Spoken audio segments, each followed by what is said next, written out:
Coming in, I mean, unfortunately, we knew it was going to be a little messy, but it's just something we felt important that had to be done, that should be done. So, but like I said, you have just some accountability. Is there a motion to terminate Keith Freeman? All right, get ready for some juicy details because this latest scandal surrounding Tiffany Henyard is one for the books. Imagine being the mayor of a small town and township, but instead of making things better, you're facing court orders, restraining orders, federal investigations, and a growing crowd of angry citizens demanding your resignation.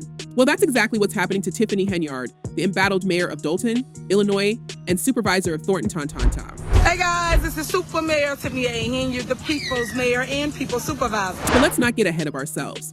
This story is layered with drama, betrayal, and a whole lot of legal heat. So let's dive right in. First, let's talk about the most recent blow to Henyard's already crumbling leadership. A Cook County judge just handed her a major defeat by issuing a restraining order that blocked her attempts to appoint 3 key figures in Dolton: a police chief, village attorney, and village administrator. Now, you might be thinking, why is this such a big deal? Well, it's not just the appointments themselves, but the fact that Henyard tried to push these people into office without following any of the legal procedures. That's right, no approval from the Board of Trustees. No public vote, just pure political overreach.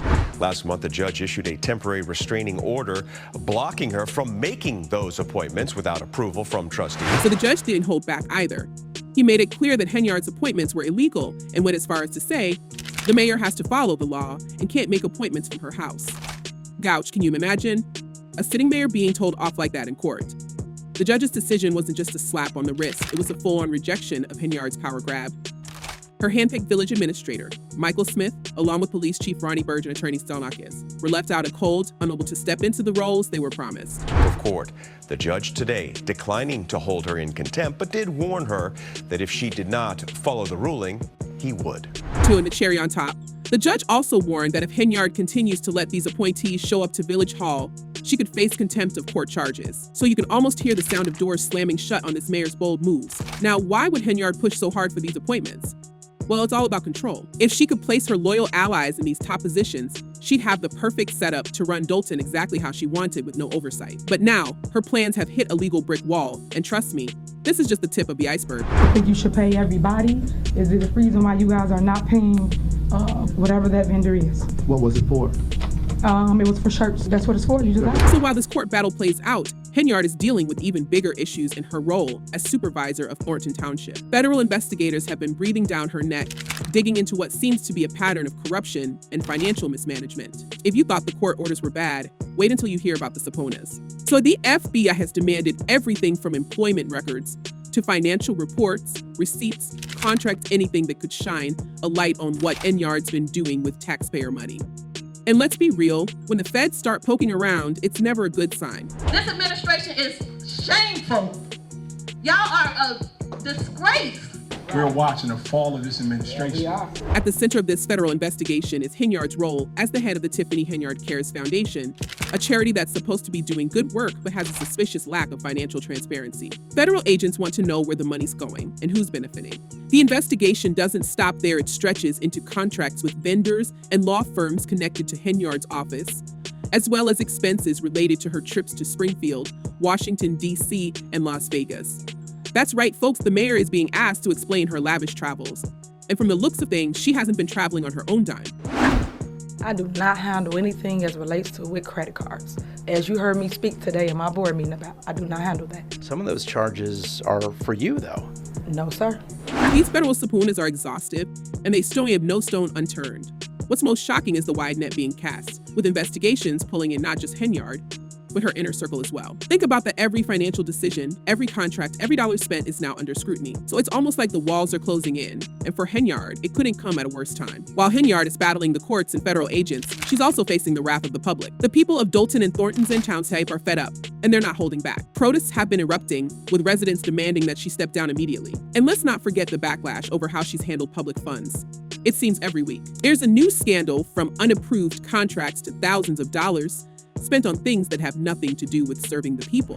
Who would make a one-day purchase of over $40,000 to Amazon?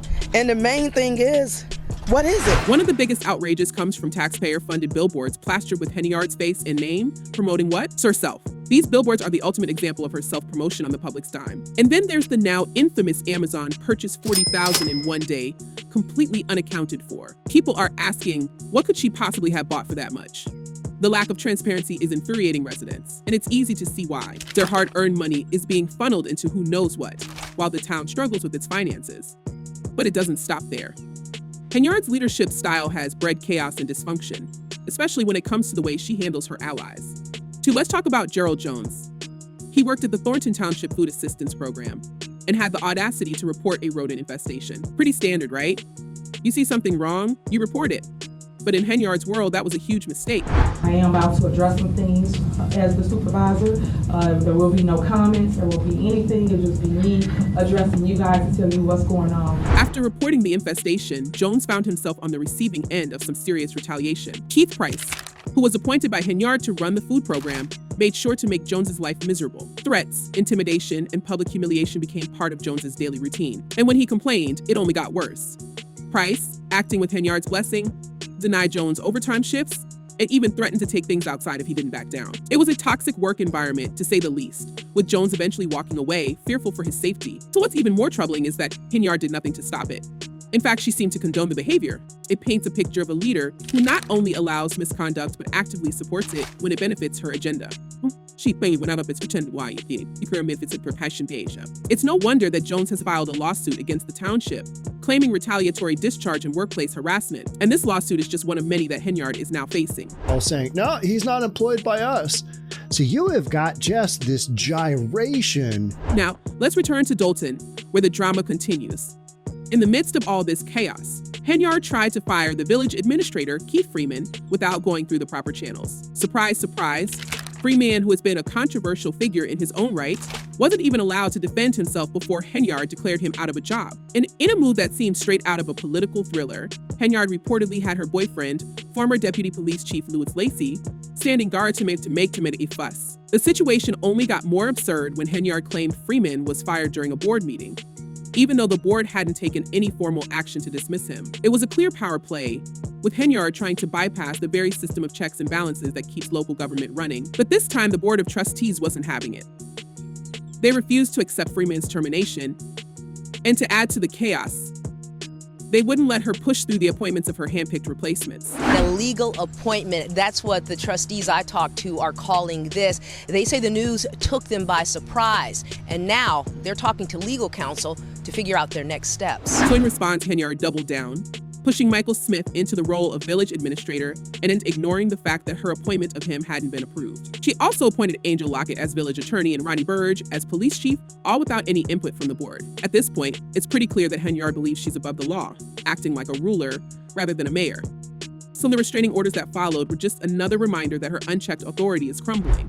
Tiffany Henyard in court today over illegal appointments she allegedly made for several positions inside the village, among them. But even with these setbacks, Henyard isn't giving up. She's already made it clear that she plans to appeal the court rulings, dragging out the legal battles even further. It's like watching a slow-motion train wreck, with each new revelation adding more fuel to the fire. So the people of Dolton and Thornton Tip are left to wonder how long this will go on and how much damage Henyard will do before it all comes crashing down. If you're thinking this story can't get any more outrageous, hold on to your seat, because the fans are just as riled up. One comment that stands out is someone saying, why is it that this crook has stretched these charges out for so long when an average citizen would already be in jail? Double standards in the law again. Honestly, that's the million-dollar question, isn't it? How has she managed to dodge accountability for so long when the average person would be behind bars? It's a classic case of power protecting power. Another fan hit the nail on the head with, Tiffany is losing her stronghold over the trustees, and she can't handle it. She got way too greedy, and her time is coming to an end. That pretty much sums it up. Henyard's greed and ambition have finally caught up with her, and the cracks in her power are starting to show. The trustees aren't playing her game anymore, and she's panicking. It's only a matter of time before her whole empire falls apart. Were you? It's not paid by them. Did you fly first class to Las Vegas? Any other questions? And as the FBI continues its deep dive into her financial dealings, Henyard's hold on power looks more fragile by the day. With public opinion turning against her, legal setbacks piling up, and federal investigators closing in, it's hard to see how she's going to survive this politically. She might have been able to push people around before, but now the system is pushing back. But here's the real question. How long can she keep playing this game? Will Henyard manage to find a way out, or is she finally going to be held accountable for her actions? With the next mayoral election looming and the FBI closing in, her days in office could be numbered. One thing's for sure, this story is far from over, and we'll be keeping a close eye on what happens next. So what do you think? Will Henyard escape these scandals, or is this the beginning of the end for her? So let us know in the comments below.